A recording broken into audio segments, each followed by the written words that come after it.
Hi, എല്ലാവർക്കും പുതിയൊരു വീഡിയോയിലേക്ക് സ്വാഗതം. ചിന്നുവായിട്ട് ഇന്ന് മുതൽ അർച്ചന ചേച്ചി LLBയിൽ പുതിയ ഒരാളാണ്. ഗായത്രി ദേവി എൻ്റെ അമ്മയിൽ പല്ലവിയായിട്ട് അഭിനയിച്ച കുട്ടിയാണ്. അച്ചുവും രുക്കും പോകാനുള്ള തീരുമാനത്തിൽ തന്നെയാണ്. അവർ ഹാളിലേക്ക് വരുമ്പോൾ എല്ലാവരും അവിടെ ഒത്തുകൂടുന്നുണ്ട്. നിങ്ങളിത് എങ്ങോട്ടാണ് പോകുന്നതെന്ന് ചോദിക്കും. രമ്യയും മഞ്ജുവും വരുന്നുണ്ട്. മഞ്ജു പറയുന്നുണ്ട്, ആഹാ നിങ്ങൾ ടൂറ് പോവാണോ, എന്നിട്ട് ആ കാര്യം എന്നോട് പറഞ്ഞില്ലല്ലോ. അച്ചു പറയും, ഞങ്ങൾ ടൂറൊന്നും പോവല്ല, ഞങ്ങൾ ചന്ദ്രകാന്തത്തിലേക്ക് താമസം മാറുക. ഇപ്പം നിങ്ങൾ എന്തിനാ എവിടുന്ന് മാറുന്നതെന്ന് ചിന്നു ചോദിക്കുന്നുണ്ട്. രുക്കു പറയും, ഞങ്ങൾ തീരുമാനിച്ചു കഴിഞ്ഞു, ഇനി ആ തീരുമാനം മാറ്റാൻ ആരും നോക്കണ്ട. പോകാനുള്ള തീരുമാനത്തിൽ തന്നെ അച്ചു രുക്കു ഉറച്ചു നിൽക്കും. എല്ലാവരും അത് തിരുത്താൻ നോക്കുമെങ്കിലും നടക്കില്ല. അനന്തൻ ചോദിക്കുന്നുണ്ട്, നിനക്ക് നിന്റെ ഭാര്യ പറയുന്നതാണോ കൂടപ്പിറപ്പ് പറയുന്നതാണോ വിശ്വാസം എന്ന്. അച്ചു പറയും, എൻ്റെ ഭാര്യ പറയുന്നതൊന്നും നിങ്ങളാരും വിശ്വസിക്കുന്നില്ലല്ലോ, ഇവളെ വിശ്വസിക്കാൻ ഇവിടെ ഞാൻ മാത്രമല്ലേ ഉള്ളൂ. അർച്ചന പറയുന്നുണ്ട്, നീ ആവശ്യമില്ലാത്തതെല്ലാം ചിന്തിച്ചു കൂട്ടുന്നത്. ഈ വീട്ടിലെ ഇവളുടെ സുരക്ഷിതത്വത്തിന് ഒരു കുഴപ്പം ഉണ്ടാവില്ല, അതോർത്ത് നിങ്ങൾ പോവണ്ട. അച്ചു പറയും, പറ്റില്ല ചേച്ചി, ഇവളെന്തെങ്കിലും കടുകൈ ചെയ്താൽ എൻ്റെ ഭാവി തുലയ്ക്കാൻ ഞാൻ തയ്യാറല്ല, ഞങ്ങൾ ആലോചിച്ചെടുത്ത തീരുമാനം ഇത്. രമ്യ പറയുന്നുണ്ട്, ഞങ്ങൾ കാരണം നിങ്ങൾ പോവണ്ട, ഞങ്ങളിവിടെ നിൽക്കുന്നത് നിങ്ങൾക്കൊരു ബുദ്ധിമുട്ടാണെങ്കിൽ ഞങ്ങൾ താമസം മാറിത്തരാം. വീണ്ടും അവർ ഓരോരുത്തരും പറയുന്നുണ്ട് ഇവിടുന്ന് പോവരുതെന്ന്.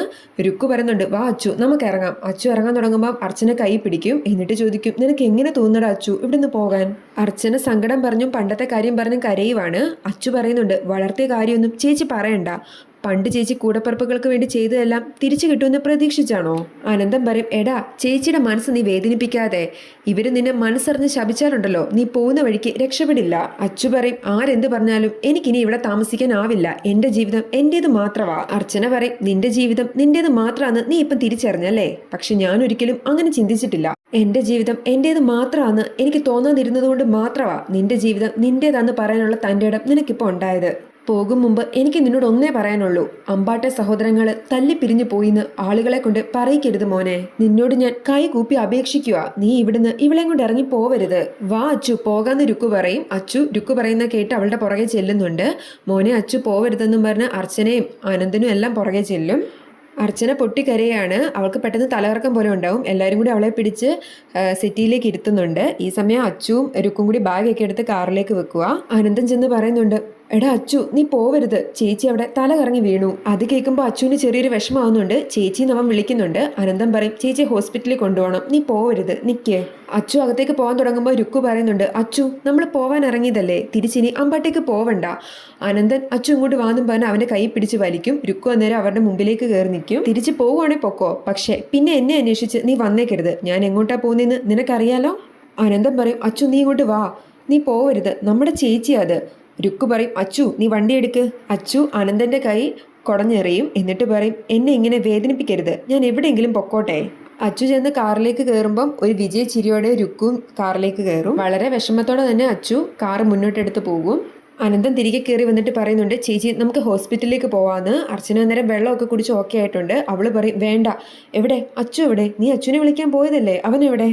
ഞാൻ വിളിച്ചതാ ചേച്ചി, പക്ഷെ അവൻ നിന്നില്ല, പോയി. അർച്ചനയ്ക്ക് ആകെ അങ്ങ് സങ്കടമാകും. എല്ലാവരും കൂടി ചേർന്ന് അവളെ സമാധാനപ്പെടുത്താനൊക്കെ ശ്രമിക്കുന്നുണ്ട്. ചിന്നു അർച്ചനയും കൂട്ടി മുറിയിലേക്ക് പോകുന്നുണ്ട്. അനന്തം പറയുന്നുണ്ട്, നമുക്ക് ചന്ദ്രകാന്തത്തിൽ ചെന്ന് അച്ചുവിനെ വിളിച്ചുകൊണ്ട് വരാം, അച്ചുവിനെ കണ്ടാലേ ചേച്ചിയുടെ വിഷമം മാറൂ. മഞ്ജു പറയും, നിങ്ങൾ ഇപ്പം ചന്ദ്രകാന്തത്തിൽ ചെന്ന് അവർ നിങ്ങളെ അടിച്ചിറക്കി വിടും, ഈ പ്രശ്നം ഒന്ന് തണുക്കട്ടെ എന്നിട്ടാവാം. മുകുന്ദൻ പറയുന്നുണ്ട്, എന്നെ തല്ലിയ അവന്റെ തെറ്റിദ്ധാരണ മാറുമെങ്കിൽ തല്ലാൻ വേണ്ടി ഞാൻ നിന്നു കൊടുത്തേനെ. രമ്യ പറയുന്നുണ്ട്, എന്താണേലും നിങ്ങൾ ഇപ്പം അങ്ങോട്ട് പോവണ്ട, വീട്ടുമുറ്റത്ത് വെച്ച് ചേച്ചി വീണതറിഞ്ഞിട്ടും തിരിച്ചു കയറാത്തവൻ ചന്ദ്രകാന്തത്തെ പോയി വിളിച്ച വരില്ല. അങ്ങനെ അച്ചുവും രുക്കും ചന്ദ്രകാന്തത്തിലെത്തും. സത്യനും ചന്ദ്രലേഖയും പുറത്തേക്ക് ഇറങ്ങി നിൽപ്പുണ്ട്. രുക്കു വന്ന് സത്യനെ കെട്ടിപ്പിടിച്ച് കരയുന്നുണ്ട്. സത്യം പറയും, നീ ഇനി വിഷമിക്കണ്ട, നീ ഇവിടെ എത്തിയല്ലോ, ഇനി നിനക്ക് വിഷമിക്കേണ്ടി വരില്ല. ചന്ദ്രലേഖ പറയുന്നുണ്ട്, അച്ചു ഇന്ന് എടുത്തത് എന്തുകൊണ്ട് നല്ലൊരു തീരുമാനം, അമ്പാട്ട് നട്ടലുള്ള ഒരാണുണ്ടെന്ന് അച്ചു തെളിയിച്ചല്ലോ. എന്നാലും രുക്കുവിന് അമ്പാട്ട് വീട്ടിൽ ഇങ്ങനൊരു ദുരനുഭവം ഉണ്ടായല്ലോ, ഇതൊക്കെ ഏതെങ്കിലും വീട്ടിൽ നടക്കുന്ന കാര്യമാണോ. രുക്കു പറയും, ഇനി അതൊക്കെ എന്തിനാ ചേച്ചി പറയുന്നത്, അച്ചു എല്ലാ സത്യങ്ങളും മനസ്സിലാക്കിയിട്ടാ എന്റെ കൂടെ വന്നത്, അച്ചുവിന് ഇവിടെ ഒരു ബുദ്ധിമുട്ടുണ്ടാവരുത്. ചന്ദ്രലേഖ പറയും, നീ ഈ വീട്ടിൽ നിന്ന് അച്ചുവിനോടൊപ്പം ഇറങ്ങി അമ്പാട്ടേക്ക് പോയി, ഇപ്പൊ അവിടുന്ന് അവനുമായിട്ട് ഇറങ്ങി ഇങ്ങോട്ട് വന്നേക്കുമല്ലേ, നിനക്ക് അമ്പാട്ടുണ്ടായ പോലെ ഒരു മോശം അനുഭവം അച്ചുവിന് ഒരിക്കലും ഇവിടെ ഉണ്ടാവില്ല. കാരണം ചന്ദ്രകാന്തത്തിലുള്ളവർക്ക് അമ്പാട്ടുള്ളവരെക്കാളും മാനവമര്യാദയൊക്കെ ഉണ്ടല്ലോ. മോൾ അകത്തേക്ക് ചെല്ല്, വിമലയിടത്തെ അവിടെ ഉണ്ടെന്നും പറഞ്ഞ് ചന്ദ്ര രുക്കുനെ അകത്തേക്ക് പറഞ്ഞു വിടും. സത്യൻ അച്ചുവിനോട് ചോദിക്കുന്നുണ്ട്, പഴയ കാര്യങ്ങളാണോ നീ ആലോചിക്കുന്നത്? സത്യേട്ടാ, ഞാൻ അച്ചു പറയാൻ തുടങ്ങുമ്പം സത്യം പറയുന്നുണ്ട്, പഴയതൊക്കെ ഞാൻ മറന്നടാ, നീ അകത്തേക്ക് കയറി വാന്നും പറഞ്ഞ് അവനെയും കൂട്ടി അകത്തേക്ക് പോകും. ചന്ദ്രലേഖയ്ക്കും വിജയചിരിയാണ്. അച്ചുവിന് വിജയശങ്കർ കൈ കൊടുത്ത് പറയുന്നുണ്ട്, കൺഗ്രാറ്റുലേഷൻസ് ആൻഡ് വെൽക്കം ഹോം. ഇപ്പോഴെങ്കിലും നിങ്ങൾക്ക് തലയിൽ ബുദ്ധി ഉദിച്ചല്ലോ. ഈ വീട് നിന്റെ അമ്പാട്ട് വീട് പോലെയല്ല, ഇവിടെ നിങ്ങൾക്ക് സകല സ്വാതന്ത്ര്യമുണ്ട്, എങ്ങനെ വേണേലും ജീവിക്കാം. രുക്കു പറയും, എൻ്റെ ആളുകളെക്കുറിച്ച് അച്ഛനൊരു തെറ്റായ ധാരണ ഉണ്ടായിരുന്നു, ഇപ്പം എന്ത് തോന്നുന്നു? സത്യം പറയും, എന്തു തോന്നാനാ, ഇങ്ങനൊരു സ്വീകരണം അളിയൻ ഒട്ടും പ്രതീക്ഷിച്ചിട്ടുണ്ടാവില്ല അല്ലേ അളിയ? അച്ചു പറയും, പ്രതീക്ഷിക്കുന്നൊന്നും അല്ലല്ലോ നടക്കുന്നത്. വിജയശങ്കർ പറയും, അമ്പാട്ട് രുക്കുവിനുണ്ടായ അനുഭവത്തെക്കുറിച്ച് നിന്നോട് ഇവിടെ ആരും ചോദിക്കരുതെന്ന് ഞാൻ പറഞ്ഞിട്ടുണ്ട്, അതിനെക്കുറിച്ച് ഓർത്ത് ടെൻഷൻ വേണ്ട. ചന്ദ്ര പറയും, ചോദിച്ചിട്ടും കാര്യമില്ലല്ലോ, ഇവന്റെ ചേട്ടൻ അങ്ങനെ ഒരുത്തനായി പോയതിന് ഇവൻ എന്ത് ചെയ്യാനാ? അത് അവന്റെ ഭാര്യയുടെ കഴിവുകേട്, അതുകൊണ്ടാണല്ലോ അവൻ രുക്കുവിനെ നോട്ടയിട്ടത്. വിമല പറയും, കഴിഞ്ഞതൊക്കെ കഴിഞ്ഞു, അതൊക്കെ വീണ്ടും പറഞ്ഞ് എന്തിനാ ഇവരുടെ മനസ്സ് വേദനിപ്പിക്കുന്നത്? ചന്ദ്ര പറയും, അങ്ങനെ മറക്കാൻ പറ്റുന്ന കാര്യമാണോ ഇവന്റെ ചേട്ടൻ ഇവനോട് ചെയ്തത്? പൗരുഷമുള്ള ആണുങ്ങൾക്ക് അതൊന്നും മറക്കാൻ പറ്റില്ല. വിജയശങ്കർ പറയും, മുകുന്ദൻ ഇവന്റെ ചേട്ടനായതുകൊണ്ട് മാത്രം ഞാൻ അവനെ വെറുതെ വിട്ടത്. സത്യം പറയും, ഏട്ടൻ ഒരു വാക്ക് പറഞ്ഞ റോഡിലിട്ട് ഞാൻ അവന്റെ കൈയും കാലും തല്ലി ഒടിച്ചേനെ. രുക്കു പറയും, എല്ലാരും ഇതൊന്നും മതിയാക്കാവോ? ഇത് അമ്പാട്ട് കേട്ട് മടുത്താ ഞങ്ങൾ ഇങ്ങോട്ട് വന്നത്. ഇവിടെ വന്നപ്പം ഇവിടെയും കുറ്റപ്പെടുത്തല്.